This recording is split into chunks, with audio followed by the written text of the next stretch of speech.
Dozens of celebrities will converge on Richmond for the Richmond Wizard World Comic Con that kicks off this afternoon and runs through Sunday, including our next guest, who is perhaps best known for his iconic role as Flash Gordon in the 1980 cult classic film Flash Gordon, and more recently for his appearances as himself in Ted and Ted 2. A big Virginia this morning. Welcome to actor Sam Jones. Good morning. Thank you, Cheryl. You walked up, I said, you look like a superhero.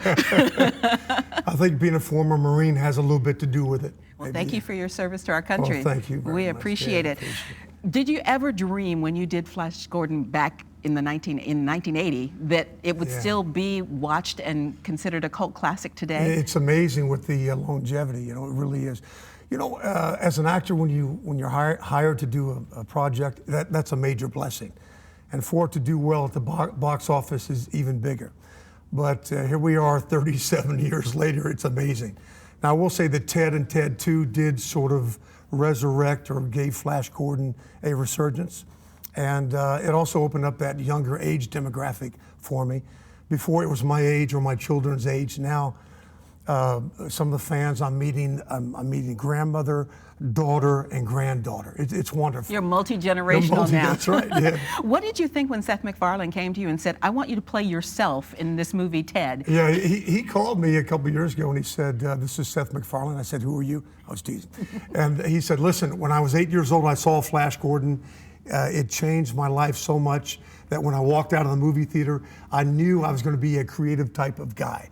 I said, well, Seth, you also turned out a little bit perverted. You know that, don't you? but he said, look, I'm doing this movie about a cute little teddy bear. Not so cute, you know. He had some issues. But he said, look, Sam, I want you to do sort of a parody, a spoof, make fun of yourself a little bit. So we had to tweak that a little bit. And I said, well, after I read the script, I said, well, we're going to have to tweak it a lot. And we did. And again, at Ted 2, Ted 1 became the #1 original R-rated comedy of all time in Hollywood at the box And you're part office. of it. I was part of it. And then we signed for Ted 3, so we're still waiting to see how the numbers are crunching with Ted 2. That's kind of awesome that as an actor, you get to play yourself. Well, to a point. Yeah, that's sort of a thin line there. That's what we discussed. I Yeah. mean, it was pieces of me, parts of me, but it wasn't 100% me. You know?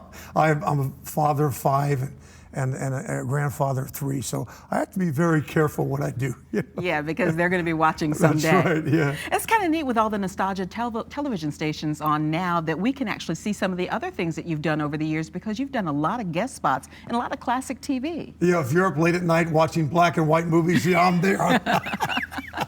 I did a lot of, I think I've done 52 films total, and because of Flash Gordon.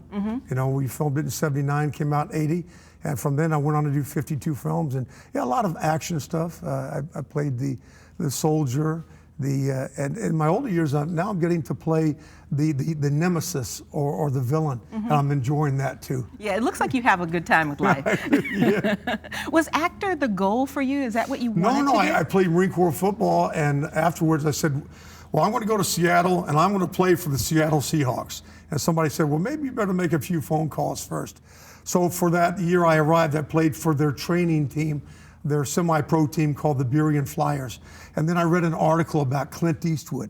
And I said to myself, well, I don't know if I can accomplish what he had accomplished, I think at that time already 20 years in the business, but I'm going to go to Hollywood, and I'm going to. So I got prayed up. I believed that's where I belonged, and I went there, and I had some very good success. And now in my 60s, things are starting to, it's a whole nother level. I'm looking forward, Cheryl, I'm looking forward, believe it or not, to my 70s and my 80s plus. I really am. And going to continue acting through that? No, I'm continue, yes, yeah, absolutely. Good for you. Well, you're here for Wizard World Comic Con. Do you love the interaction with the fans? I do. I'm sure you've got some stories to tell. Yeah, we're going to be there all weekend at the convention center, and I love it when the fans come out. We get to do finally an eye to eye. You know, the fans watch us on TV or at the cinema, and now it's that opportunity, eye to eye, handshakes, maybe a little arm wrestling. Maybe we get AJ out there, do a little arm wrestling, right, AJ?